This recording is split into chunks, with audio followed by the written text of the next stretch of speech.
asked when.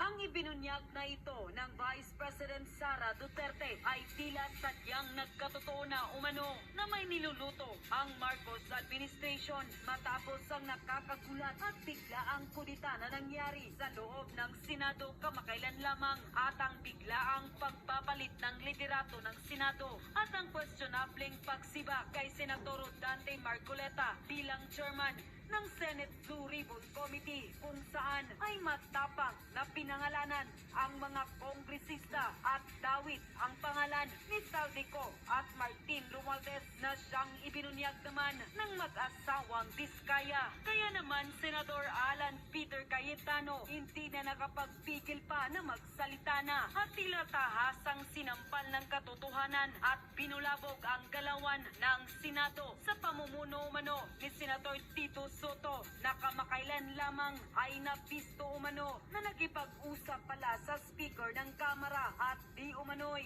may niluluto umano itong plano. Nakitang-kita naman natin sa ngayon ang galawan ng Senado na tila sunod-sunuran na lang raw ba sa utos ni Martin Romualdez na hindi niya kayang pangalanan sa kabila ng isa ito sa pinangalanan ng pamilyang Diskaya at ikinanta ni Congressman Kiko Barzaga. Narito